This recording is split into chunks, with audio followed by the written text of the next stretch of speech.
Bismillahirrahmanirrahim. Alhamdulillahilladzi amarana bisidqi fil ubudiyyah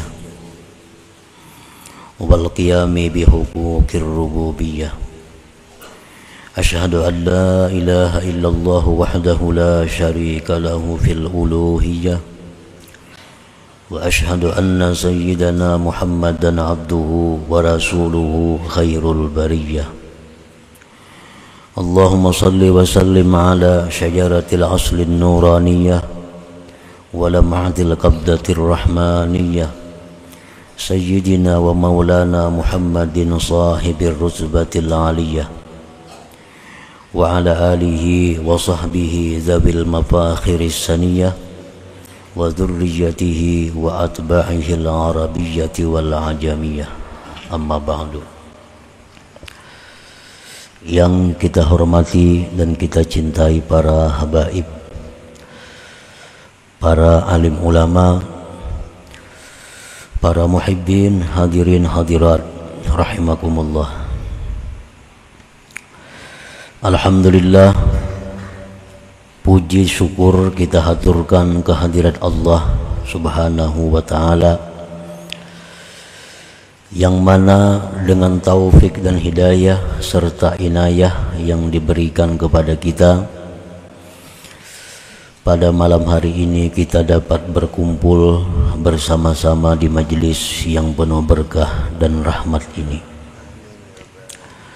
Salawat dan salam kita haturkan kepada junjungan kita Rasulullah Nabi besar Muhammad sallallahu alaihi wasallam, dan kepada seluruh keluarga, para sahabat dan zuriat beliau serta pengikut sampai hari akhir nanti. Para muhibbin rahimakumullah, al-hikmatus sabi'atu was-sab'un minal hikamil ataiyah. Qala al-imam Ahmad ibn Athaillah as-Sakandari rahimahullah wa nafa'ana bi ulumihi wa asrarihi. Hikmah yang ke-77 dari Al-Hikam, berkata Imam Ahmad bin Athaillah As-Sakandari rahimahullah, matlabul arifin minallah as-sidqu fil ubudiyyah wal qiyamu bihuquqir rububiyyah, yang artinya bermula tuntutan keinginan orang-orang yang ma'rifat daripada Allah Ta'ala, yaitu benar-benar pada kehambaannya dan melaksanakan, menunaikan dengan hak-hak ketuhanannya. Matlubul arifin wa maqsuduhum minallahi ta'ala ayyarzuqahum as-sidqa fil ubudiyyah wal qiyama bihuquqir rububiyyah. Bermula yang dituntut oleh orang yang ma'rifat, bermula yang dikehendaki oleh orang-orang yang ma'rifat daripada Allah Ta'ala itu, bahwa Allah memberikan kepada mereka kebenaran pada kehambaan. Yang kedua, melaksanakan dengan hak-hak ketuhanan. Nah, dua perkara itu yang diminta, yang dituju, yang dituntut oleh kaum arifin kepada Allah. Yang pertama, agar diberikan Allah as-sidqu fil ubudiyyah, benar-benar menjadi hamba Allah. Dan yang kedua, mampu melaksanakan hak-hak ketuhanan yang ada pada dirinya. Nah, para muhibbin rahimakumullah, benar-benar menjadi hamba Allah itu yang pertama mereka minta. Abdullahi haqqa, hamba Allah yang sebenarnya. Bukan menjadi hambanya kedudukan, bukan menjadi hambanya harta, bukan menjadi hambanya manusia, tetapi menjadi hamba Allah yang sebenarnya. Itu yang pertama yang mereka minta kepada Allah Ta'ala. Nah, orang yang demikian itu apabila sudah benar-benar menjadi hamba Allah, maka dia hanya patuh, dia hanya taat kepada Allah. Dia hanya patuh, dia hanya taat kepada Allah. Itu orang yang benar-benar menjadi hamba Allah itu. Boleh dia taat kepada manusia asal dapat restu Allah. Boleh dia taat kepada atasannya asalkan mendapat restu dari Allah. Nah, jadi segala sesuatu sangat tergantung kepada Allah Ta'ala. Inilah orang-orang yang bujur-bujur benar-benar hamba Allah. Nah, itu yang mereka minta, menjadi hamba Allah yang sebenarnya. Dia bisa taat kepada kawannya, bisa taat kepada suaminya, bisa taat kepada istrinya, bisa taat kepada orang tuanya, bisa taat kepada atasannya. Syaratnya direstui oleh Allah. Siapapun yang memerintahkan dia, kalau tidak dapat restu dari Allah, maka dia tidak mau taat kepada orang itu. Bagaimanapun ancaman yang dia terima, kalau dia tidak taat, dia tidak akan taat kalau tidak direstui oleh Allah Subhanahu wa Ta'ala. Nah, itu maksudnya bujur-bujur menjadi hamba Allah Ta'ala.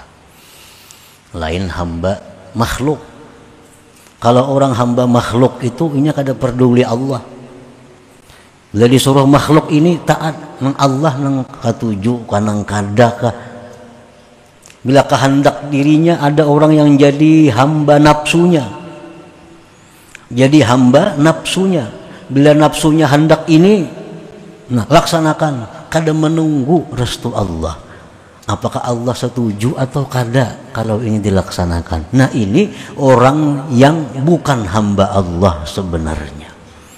Nah, hamba Allah sebenarnya itu adalah orang yang hanya satu-satunya ditaati adalah Allah Subhanahu wa Ta'ala. Nah, itu yang mereka minta kepada Allah. Orang arifin, mereka minta kepada Allah agar benar-benar menjadi hambanya Allah. Yang kedua yang mereka minta kepada Allah, wal qiyam bihaqqi huquqir rububiyah. Mampu melaksanakan hak-hak Tuhan yang ada pada dirinya. Apa hak Tuhan yang ada pada diri kita yang mesti kita laksanakan? Satu, Tuhan itu, Allah Ta'ala itu berhak pertama dicintai. Itu ada hak Allah pada diri kita agar kita ini cinta kepada Allah. Nah, bila mana kita mampu cinta kepada Allah, berarti kita sudah melaksanakan satu hak Allah yang ada pada diri kita.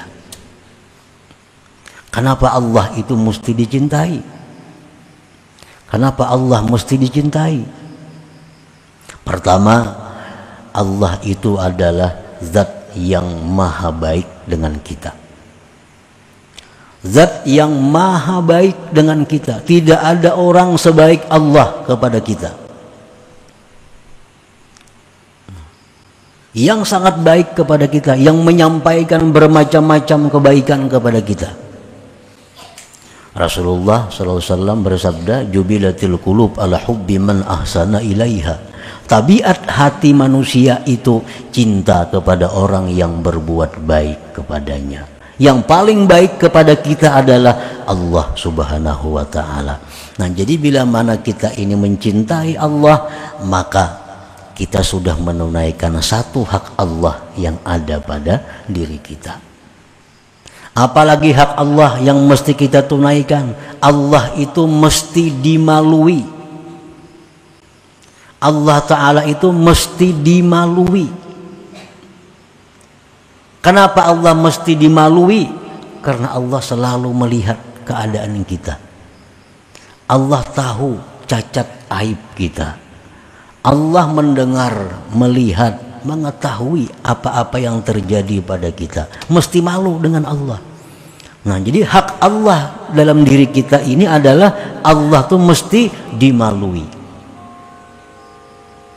Hak Allah lagi pada diri kita adalah mesti Allah Ta'ala itu dibesarkan, diagungkan karena Dia Maha Agung. Itu contoh-contoh hak Allah yang ada pada diri kita yang mesti kita laksanakan. Orang yang tidak malu dengan Allah berarti tidak melaksanakan hak Allah pada dirinya. Nah, orang-orang arifin, orang-orang yang ma'rifat dengan Allah, mereka minta kepada Allah itu bisa melaksanakan hak-hak Allah yang ada pada dirinya itu. Nah, para muhibbin rahimakumullah, permintaan orang arifin ini merupakan paling baik permintaan. Abdalud doa ini, paling abdal doa. Paling abdal dari sekalian doa itu doanya orang yang arif ini. Permintaannya orang yang arif ini. Dia minta kepada Allah agar benar-benar bisa menjadi hamba Allah yang sejati. Yang kedua, permintaannya bisa melaksanakan hak-hak Allah yang ada pada dirinya. Nah, itu paling baik permintaan. Nah, para muhibbin rahimakumullah, dari keterangan-keterangan para ulama yang telah lalu dapat kita ambil kesimpulan bahwa permintaan atau permohonan seorang hamba kepada Allah itu jadi 4 macam. Ada yang sangat jelek, ada yang jelek, ada yang baik, ada yang sangat baik. Doa yang kita mohonkan kepada Allah, ada yang sangat buruk, ada yang buruk, ada yang baik, ada yang sangat baik. Permohonan kepada Allah yang sangat jelek itu adalah memohon minta kepada Allah sesuatu yang dilarang oleh Allah. Nah, ini permohonan yang sangat hina, permohonan yang sangat jelek.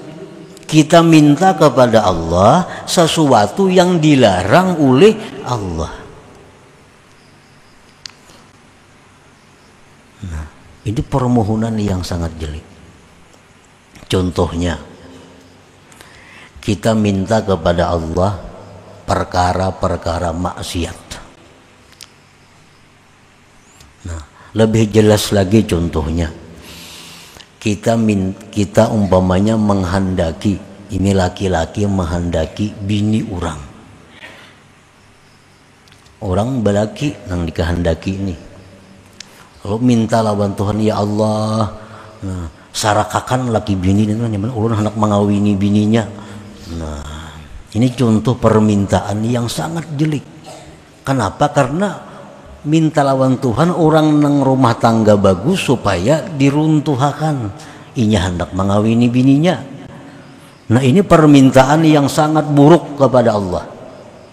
Kalau ini permintaan kabul, ini bukan rahmat tapi istidraj dari Allah, itu lanjuran dari Allah.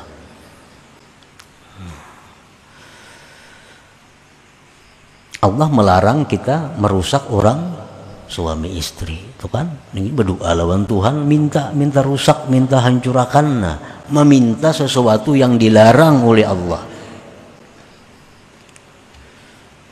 Banyak contoh-contohnya itu.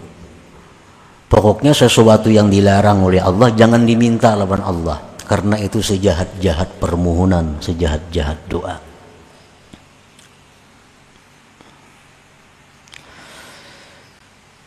seperti mendoakan orang kafir agar dapat rahmat. Nah itu sejahat-jahat doa. Orang kafir itu kalau dapat rahmat sudah dijelaskan oleh Allah, orang kafir itu dapat laknat. Nah kita mendoakan inya. Allah sudah menjelaskan orang kafir itu kada selamat, ini doakan selamat, itu sejahat-jahat doa. Karena berdoa meminta lawan nang dilarang oleh Allah. Yang kedua, permohonan yang jelek. Nah, permohonan yang jelek ini tak inting sedikit pelenang tadi.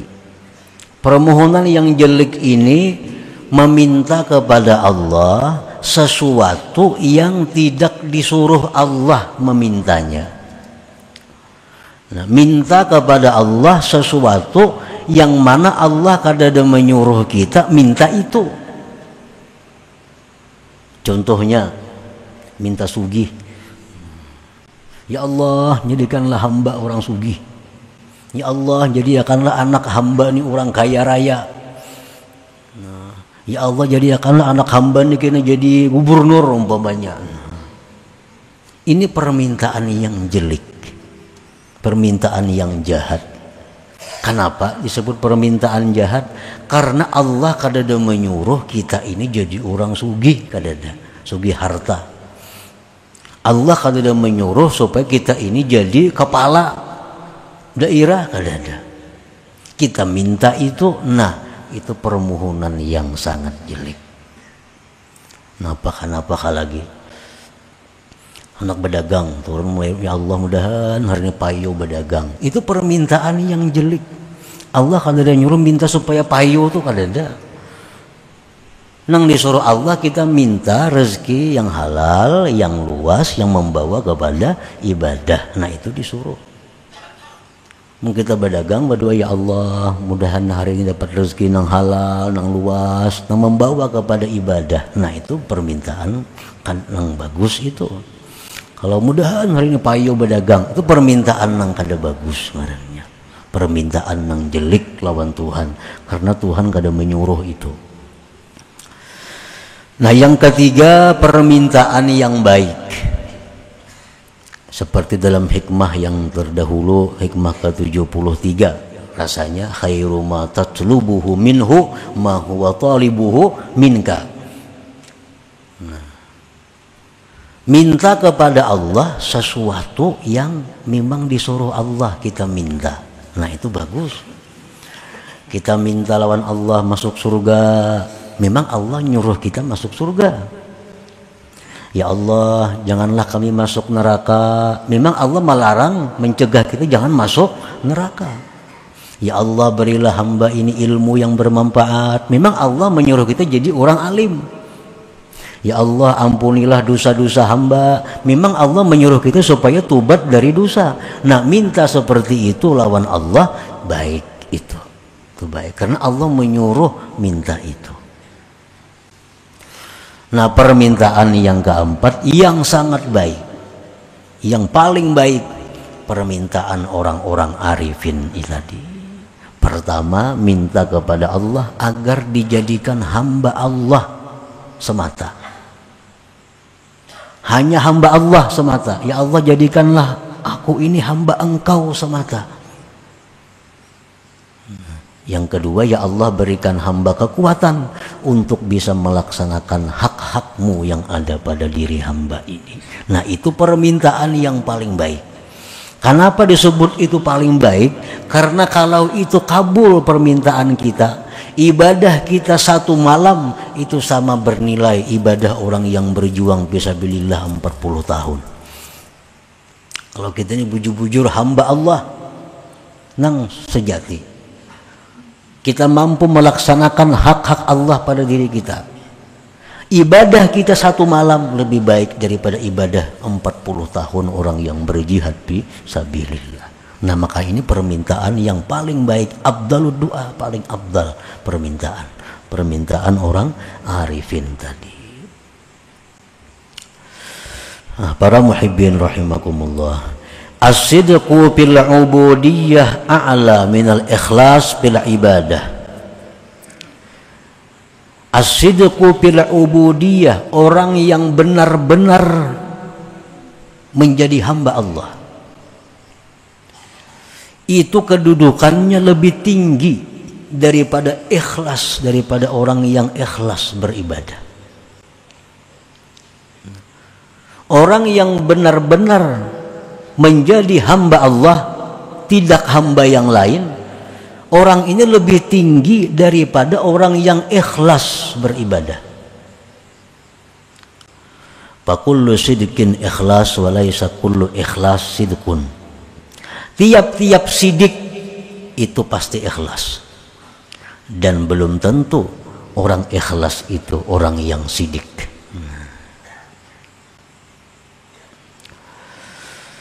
Alladzi ya'malu lin-najati minan nar yu'addu ikhlasan wa kadzalika man ya'malu lil jannah wa la yu'addu sidqan fil ubudiyyah li'anna fihi mahazzan li nafsihi.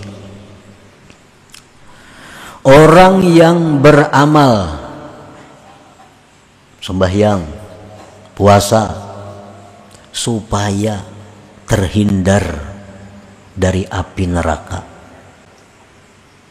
Nah, orang ini disebut ikhlas. Itu ikhlas. Orang yang beramal, beribadah dengan harapan supaya ke surga, itu disebut ikhlas. Tapi tidak bisa disebut sidik. Nah, tidak bisa disebut benar dalam kehambaannya. Kenapa sebabnya? Karena orang yang beramal takut dengan neraka atau beramal mengharap surga, itu ada kepentingan dirinya. Ada kepentingan diri. Orang beramal supaya jangan masuk neraka, orang beramal supaya masuk surga, itu masih ada memikirkan kepentingan diri ngarannya. Orang nang bujur-bujur hamba Allah itu orang nang beramal tidak ada memikirkan kepentingan dirinya, hanya semata-mata menunaikan hak Allah Subhanahu wa ta'ala. Nah, itu nang bujur-bujur hamba Allah ngarannya. Wa inna ma sadaqa bil ubudiyyah may ya'malu imtithalan li amri aw ibtigha'a mardatillah aw hubban lillahi ta'ala aw ta'ziman li jalalihi. Hanya saja benar pada kehambaan seseorang itu orang yang beramal ibadah semata-mata menjunjung perintah Allah. Ini sembahyang kada tahu surga neraka, pokoknya aku sembahyang ini melaksanakan perintah Allah. Nah, ini orang yang bujur-bujur hamba Allah. Atau mencari keridaan Allah. Aku sembahyang, aku puasa, aku bersedekah, kada tahu apa-apa. Yang penting aku supaya Allah senang dengan aku. Nah, ini contoh orang yang bujur-bujur hamba Allah. Au hubban lillah, aku sembahyang, aku puasa, aku ini, aku itu semata-mata karena aku cinta kepada Allah. Nah, ini contoh hamba Allah yang sebenarnya. Au ta'ziman li jalali, atau membesarkan kebesaran Allah. Aku sembahyang, aku puasa kada tahu surga neraka. Aku sembahyang puasa karena mengagungkan Allah yang Maha Agung. Nah, itu contoh-contoh orang yang beribadah yang benar-benar hamba Allah Subhanahu wa ta'ala. Nah, nang macam itu nang diminta oleh orang arifin kepada Allah Subhanahu wa ta'ala. Nah, para muhibbin rahimakumullah. Auhallah ila Daud alaihi salam anna awaddal awidda ilayya man abadani bighairi nawal walakin liyu'tiyar rububiyyata haqqaha. Allah Ta'ala berwahyu kepada Nabi Daud alaihi salam bahwa kekasih yang paling terkasih, ujar Tuhan, kekasihku yang paling terkasih adalah orang yang beribadah kepada aku tanpa mencari upah, tetapi dia beribadah kepadaku hanya untuk menunaikan hak ketuhanan yang ada pada dirinya. Ini bujur-bujur orang yang dikasihi Allah Subhanahu wa ta'ala. Inya beribadah semata-mata menunaikan hak Tuhan. Kenapa ikam sembahyang ratus rakaat, beribu rakaat, aku cinta lawan Allah Ta'ala. Nah seperti itu. Aku senang dengan Allah Ta'ala. Ini kadang memikirkan upahnya, kadang memikirkan balasannya, tapi yang dipikirkannya adalah ungkapan cintanya kepada Allah dengan ibadah itu. Wa fiz zabur, tersebut dalam zabur, man azlamu mimman abadani li jannatin aw narin law lam akhluq jannatan wala nara alam akun ahlan an uta. Tersebut di dalam zabur, tidak ada orang, ujar Tuhan, yang lebih zalim daripada orang yang beribadat kepadaku mengharapkan surga atau terhindar dari neraka. Tidak ada orang yang lebih zalim daripada orang yang beribadah kepadaku mengharapkan surga atau neraka. Jikalau aku tidak menciptakan surga, jikalau aku tidak menciptakan neraka, apakah aku ini tidak patut untuk disembah?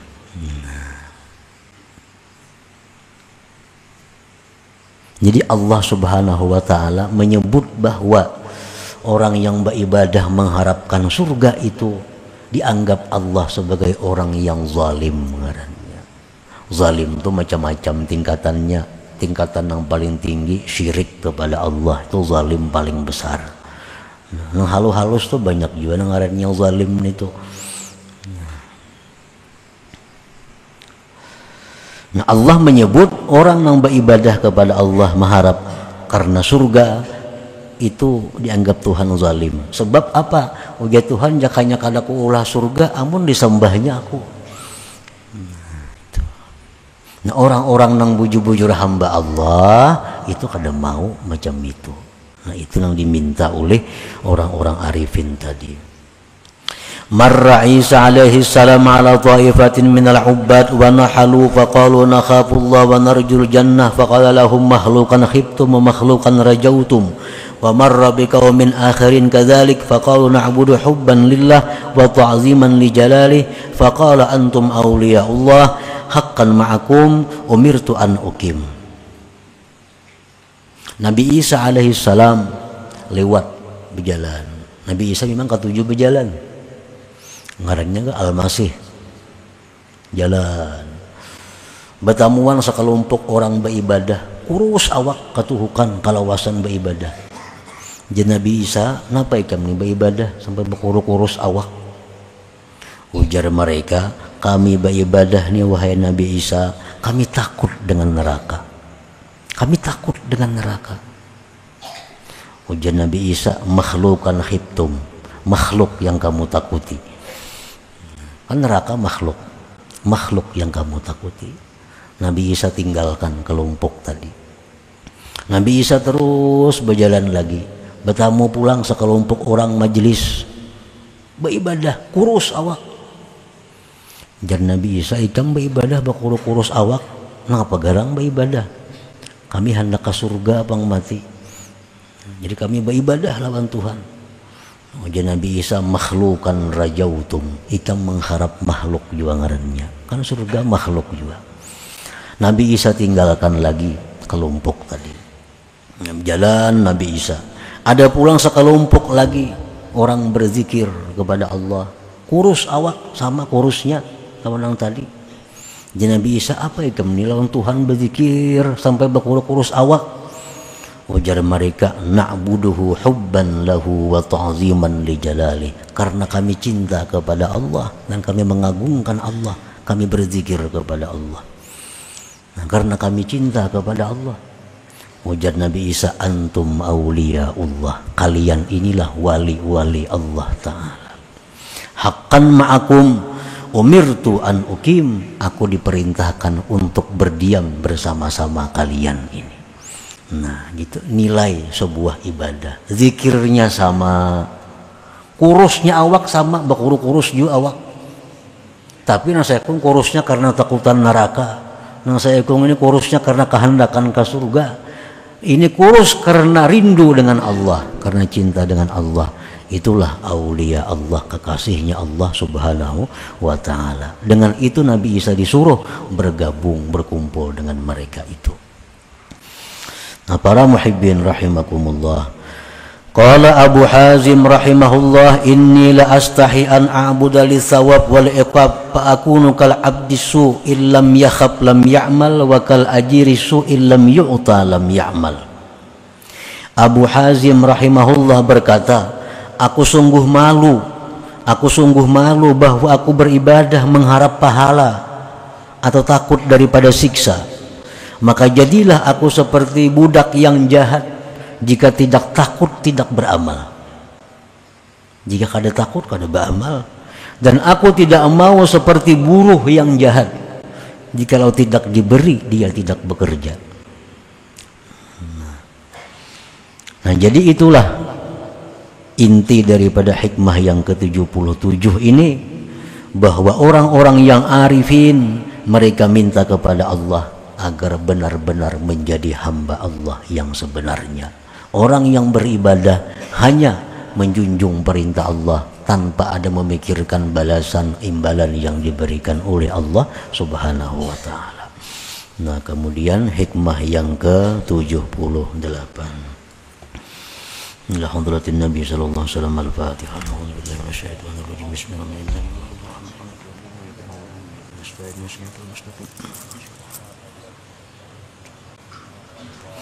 Ya Allah biha, ya Allah biha, Allah bihusnil khatimah. Ya Allah biha, ya Allah biha, ya Allah bihusnil khatimah. Ya Allah biha, ya Allah biha, الله بحسن الخاتمة. فيا أيها الرجل منه شفاعة صلوا عليه وسلموا تسليما. اللهم